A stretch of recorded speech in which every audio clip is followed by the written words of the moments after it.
بسم اللہ الرحمن الرحیم۔ السلام علیکم۔ اللہ عز و جل نے حضرت یونس علیہ السلام کو موصل کی سرزمین نینوا کی رہنمائی کے لیے مبعوث فرمایا۔ حضرت یونس علیہ السلام نے انہیں دعوت حق دی تو قوم نے جھٹلا دیا اور اپنی سرکشی پر قائم رہے۔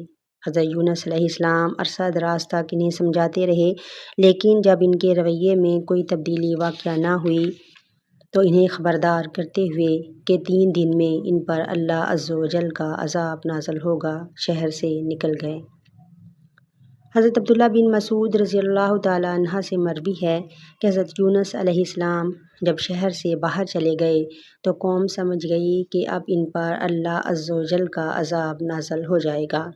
وہ نبی کو تکلیف پہنچانے پر شرمندہ ہوئے اور انہوں نے ٹاٹ کے لباس پہن لیے، جانوروں سے ان کے بچوں کو علیحدہ کر دیا اور پھر اللہ عز و جل کی بارگاہ میں گریہ زاری شروع کر دی۔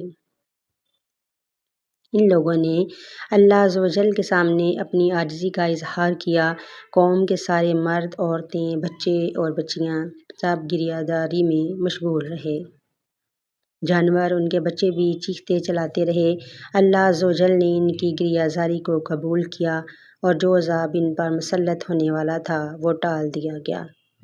یہی وجہ ہے کہ اللہ عز و جل نے سورہ یونس میں فرمایا، ہاں یونس علیہ السلام کی قوم جب ایمان لائے ہم نے ان سے رسوائی کا عذاب دنیا کی زندگی میں ختم کر دیا اور ایک وقت تک انہیں استعمال کرنے دیا۔ حضرت عبداللہ بن عباس رضی اللہ تعالیٰ عنہ کا قول ہے کہ قوم یونس علیہ السلام کی تعداد 1,30,000 تھی۔ حضرت یونس علیہ السلام جب قوم سے ناراض ہو کر چلے گئے تو سمندر کے کنارے پہنچے اور ایک کشتی میں سوار ہو گئے۔ کشتی کچھ دیر کے سفر کے بعد حج کو لے کھانا شروع ہو گئی۔ کشتی میں موجود لوگ پریشان ہو گئے۔ انہوں نے فیصلہ کیا کہ کشتی میں موجود لوگوں کے نام کا قرعہ نکالا جائے اور جس کا نام قرعے میں نکلے اسے سمندر میں ڈال دیا جائے اور اس سے سمندر پرسکون ہو جائے گا۔ جب قرعہ اندازی کی گئی تو حضرت یونس علیہ السلام کا نام نکل آیا۔ لوگ آپ علیہ السلام کی عادت کی وجہ سے متذبذب ہوئے اور دوبارہ قرعہ اندازی کی گئی۔ دوبارہ قرعہ اندازی میں بھی حضرت یونس علیہ السلام کا ہی نام نکلا۔ آپ علیہ السلام نے کپڑے اتارنے شروع کر دیے تاکہ سمندر میں کود سکے، لیکن لوگوں نے اس مرتبہ بھی منع کر دیا اور دوبارہ قرعہ اندازی کی گئی۔ تیسری مرتبہ بھی قرعہ اندازی میں نام نکلنے کے بعد حضرت یونس علیہ السلام کو سمندر میں پھینک دیا گیا۔ اللہ عز و جل کے حکم سے بحر خضرا کی ایک بڑی مچھلی نے آپ علیہ السلام کو نگل لیا۔ اللہ عز و جل نے مچھلی کو حکم دیا کہ وہ آپ کا نہ ہی تو گوشت کھائے گی اور نہ ہی ہڈیاں توڑے گی، کیونکہ یہ اس کا رزق نہیں۔ مچھلی حضرت یونس علیہ السلام کو پیٹ میں لے کر پانی میں تیرتی رہی۔ اسی دوران ایک بڑی مچھلی نے اس مچھلی کو نگل لیا۔ حضرت یونس علیہ السلام نے مچھلی کے پیٹ میں خیال کیا کہ شاید میری موت واقع ہو چکی ہے۔ اس خیال کے آتے ہی آپ علیہ السلام نے اپنے جسم کو ہلایا تو اس میں حرکت محسوس کی۔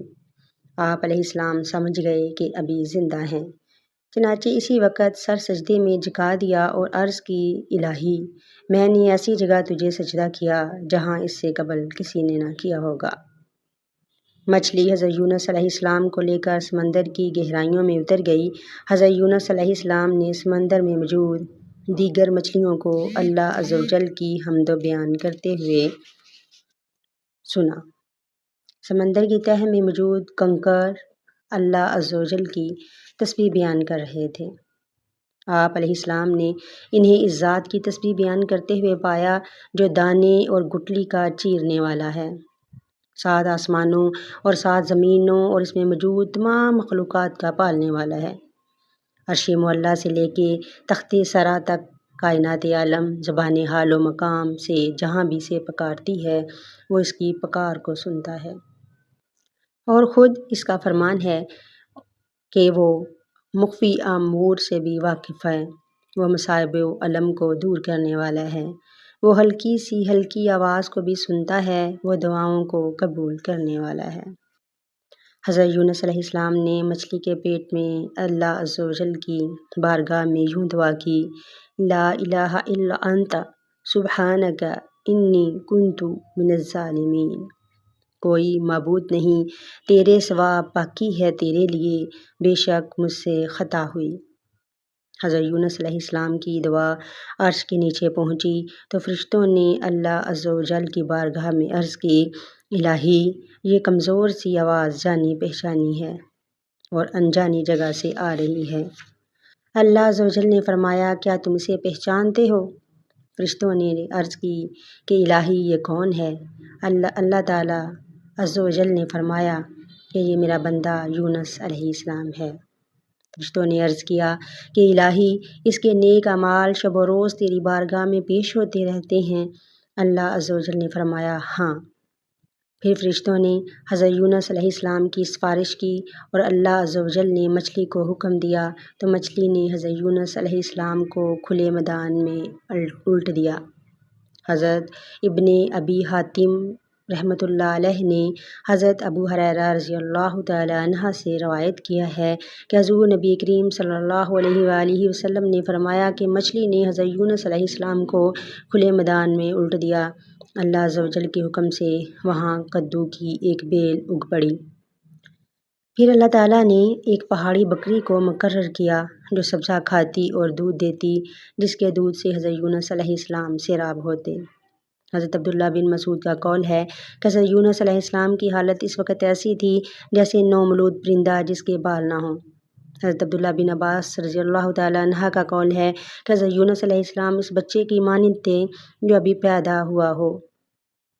حضرت ابو ہریرہ رضی اللہ تعالیٰ عنہ کی روایت ہے کہ ایک پہاڑی بکری کو حضرت یونس علیہ السلام کے لیے وقف کر دیا گیا جو صبح و شام آپ علیہ السلام کو دودھ پلایا کرتی تھی۔ یہ بکری صبح و شام جنگل میں چرتی تھی۔ یہ اللہ عز و جل کی طرف سے آپ علیہ السلام کے لیے انعام تھا، اس لیے اللہ تعالیٰ نے فرمایا کہ ہم نے انہیں نجات فرمائی اور مومنوں کے لیے ایسی ہی نجات ہے، یعنی اللہ عز و جل مسلمانوں کو جو اللہ عز و جل کی جانب رجوع کرتے ہیں، اللہ عز و جل ان کے ساتھ حسن سلوک سے پیش آتے ہیں۔ امید کرتی ہوں پیارے ناظرین کہ آپ کو آج کی کہانی پسند آئی ہوگی۔ ملتے ہیں ایک نئی انفارمیٹیو ویڈیو کے ساتھ۔ جزاک اللہ خیر۔